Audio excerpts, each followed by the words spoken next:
Refugium is a compartment separated from your sump where you can grow macroalgae. What is macroalgae? Macroalgae is seaweed. To grow these, because you are going to be consuming your nutrients in your tank, which is sourcing from your fish food and your coral food, also your fish waste.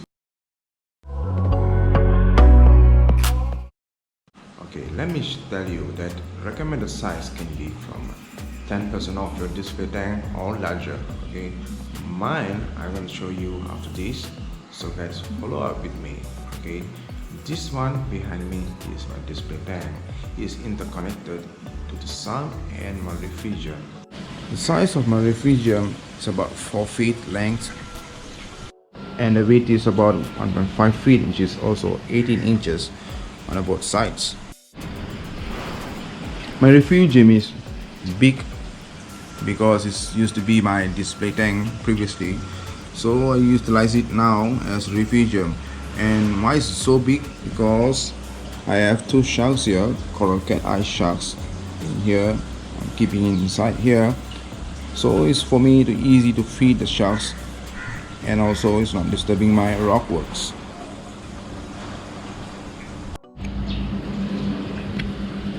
Okay, this sharks over here is the coral banded cat eye shark, and this one which is hiding beneath the rock is the coral cat eye shark.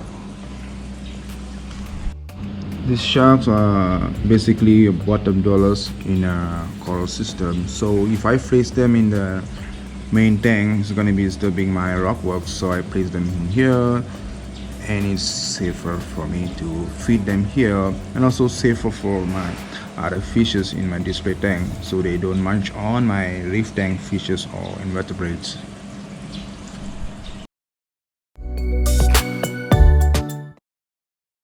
My refugium, obviously, as you can see, there's no lights for my refugium because it's being lit by daylight. Okay, daylight, what I mean is sunlight. Okay, it's just outside my house, so it'll be being lit by sunlight, natural source. So I recommend you have at least 20 watts of powered by 20 watts of light, at least minimum, for your refugium. Mine is sunlight, so it's natural source, and of course it's the highest wattage I can get.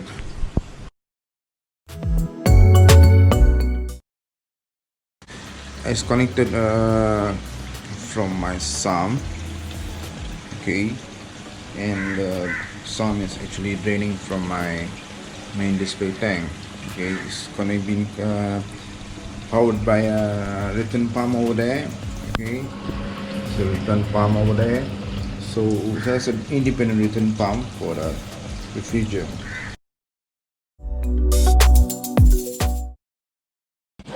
Macroalgae is seaweed, and growing them in some benefits in lowering algae nutrients such as phosphate PO4 and also nitrates, which is the byproduct of ammonia and NO3. Okay, so also takes and exchanges gas like carbon and oxygen in reef system for photosynthesis and oxygen in the night, thus improving the pH overall in a reef tank in the night time and also daytime.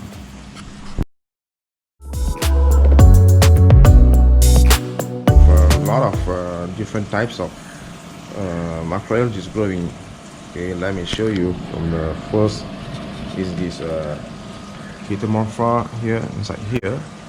This is Metamorpha. Okay, it's similar to the steel wool. Okay, but it's just greenish color. And here I have this Colerpha. This is Colerpha. As you see there, this is Colerpha, feather Colerpha. Okay, and this one here is this grape Colerpha. Grape Colerpha also growing in here. And then this one, let me take some to show you. This one here can be eaten. In my place here in Malaysia, we are eating it with some sauce. Okay, this becomes a delicacy in Asian parts, especially in Malaysia and Indonesia. And then I have Gracilaria. Is this one here, like the size of a ball there. Okay, this is Gracilaria. And also Alva. Alva is a red macroalgae. Okay, this red macroalgae here. This is Alva. And also sea lettuce. This is the sea lettuce, you see. Okay, so I have a total in 6 types of macroalgae growing together in one sum. As in a refugium also, you can keep a seahorse, kind of a delicate animals, because it doesn't have that much of movement. As you can see, I have a sandbed here, but it's not that deep. It's just about half an inch the size of the sandbed here. It's because I am putting it here to help for the macroalgae's roots to hold on, so they can consume much more nutrients in my reef tank and lower my nuisance algae nutrients, which is PO4 phosphates, and NO3, which is nitrates. You grow a macroalgae in a refugium to prevent display tank being grown by algae or bubble algae. So it looks like disgusting, okay, because you want to be growing your corals and fish, not algae in a display tank. So if you have a refugium, it grows up here in your refugium, so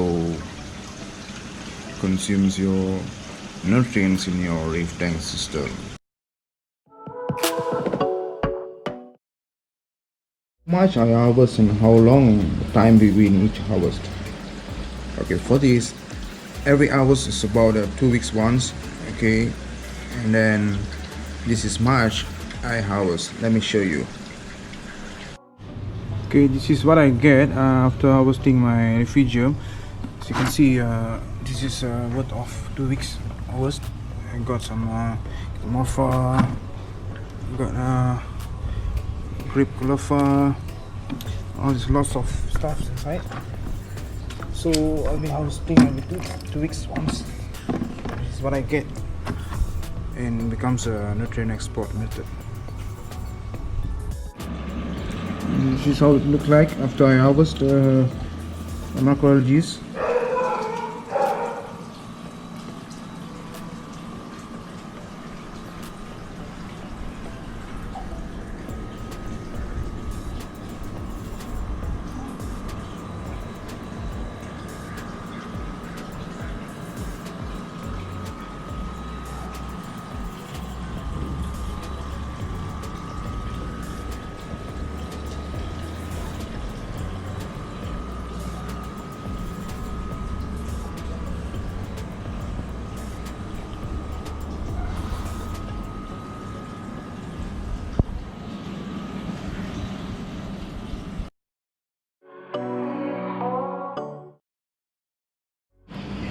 What else I have? My refugium. My refugium houses number of copepods and amphipods. A lot of them thriving in here. As you can see on the side of my sun here, there's a lot of them, but I can't get to focus on them. Okay, because they are very micro-sized. Okay, there's a lot of them here thriving in here.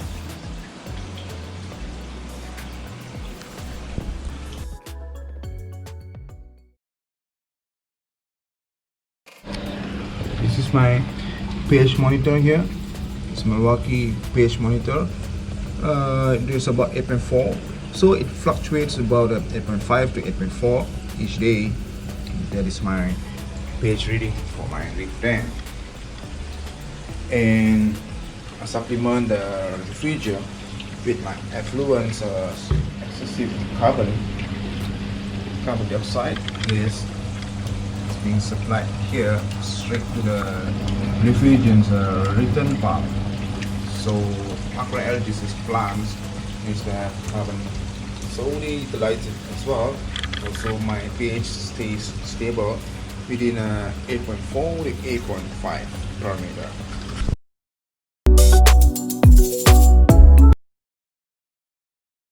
Where you can get macroalgae.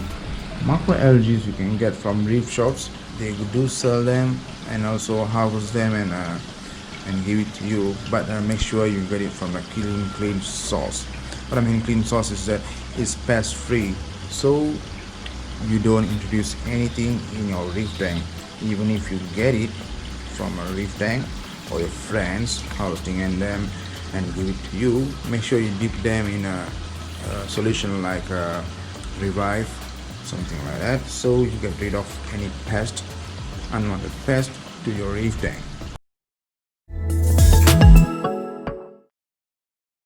The system can be anywhere from small to big. I'm not sure what kind of system you have, but if you have a good refugium on the side where it is interlinked and it's gonna provide something very much is that good things to your reef tank, such as the food source and such as creating some ecosystems there. So have refugium and this natural way of reducing your nutrients and also providing some food source for fish and corals. And guys, please stick with your water change and water parameters, and remember that your system is your system. If you're gonna follow somebody's system, I'm not sure it's gonna work for you or not, but because that's why I'm telling you is that your volume of the water and everything in your reef tank is totally different from others. So whatever you do, be as stable as possible in your water parameters and your water change. This is gonna give you a good result over time and you're gonna be successful in reef keeping. Thanks for watching, guys. Until the next episode, please take care and please don't forget to subscribe to this channel and please share as well and like as well. To the next episode, please take care, guys.